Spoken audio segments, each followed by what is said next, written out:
আর আমি যে কথাটা বলতে চেয়েছিলাম সেটা হচ্ছে রমজান আসার আগেই নবী সাল্লাল্লাহু আলাইহি ওয়াসাল্লামের জীবনী একবার পড়ে শেষ করবেন, ওয়াদা করেন। হাত উঁচু করেন, হাত নামান। সবচাইতে সেরা বই আমার কাছে জীবনীর উপরে, নবী সাল্লাল্লাহু আলাইহি ওয়াসাল্লামের জীবনীর উপরে অনেক বই আছে, তবে আমার কাছে মনে হয় সবচেয়ে বেস্ট বইটা হচ্ছে আর রাহিকুল মাখতুম। নাম মনে থাকবে? রাহিকুল মাখতুম, আল্লামা সফিউর রহমান মোবারকপুরী রাহিমাহুল্লাহ, যিনি এই সাবকন্টিনেন্টের মানুষ ছিলেন, তিনি বইটা লিখেছেন এবং বইটা 1182টা বইয়ের মধ্যে প্রথম স্থান অধিকার করেছে। 1182টা বা 83টা বইয়ের মধ্যে এই বইটা প্রথম স্থান অধিকার করেছে এই সৌদি আরবের কম্পিটিশনে। তো এই বইটার চেয়ে প্রাণবন্ত সিরাতের বই আমি আসলে পড়িনি, আর অনেক সিরাতের বই আছে এবং আমি অনুরোধ করব সিরাতের বেশি বেশি বই কিনবেন।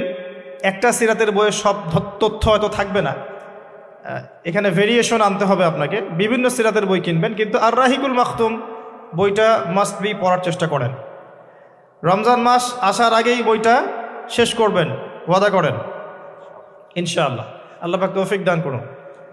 এবং রমজান মাস আসার আগেই কোরআন তেলাওয়াত শিখে নেবেন, ওয়াদা করেন। আগামীকাল থেকেই প্রয়োজনে স্থানীয় মসজিদে যিনি ইমাম আছেন বা মুয়াজ্জিন সাহেব আছেন বা মাদ্রাসা শিক্ষকরা আছেন, তাদের কাছে যাবেন।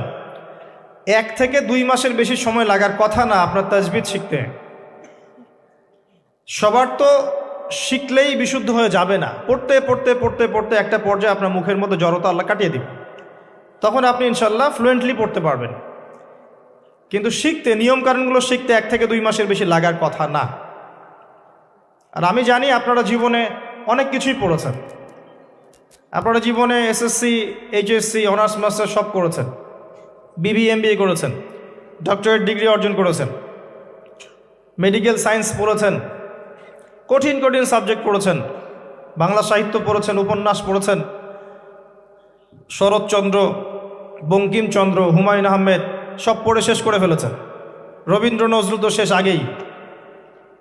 ইংরেজিতে অনার্স করছেন, ইকোনমিক্সে অনার্স করছেন, ম্যানেজমেন্ট পড়ছেন, অ্যাকাউন্টিং পড়ছেন, কঠিন সাবজেক্ট পড়ছেন, ফিজিক্স কেমিস্ট্রি পড়ছেন, বায়োলজি পড়ছেন, কিন্তু 1-2 মাস 3 মাসের মধ্যে আপনি কোরআন শিখতে পারবেন না, এটা আসলে বিশ্বাসযোগ্য নয়। এই ক্যাপাবিলিটি আল্লাহ পাক আপনার মস্তিষ্কে দিয়েছেন, আল্লাহর ওয়াস্তে আপনি কাজে লাগান, ইনশাল্লাহ পরকালে আপনি সফল হবেন।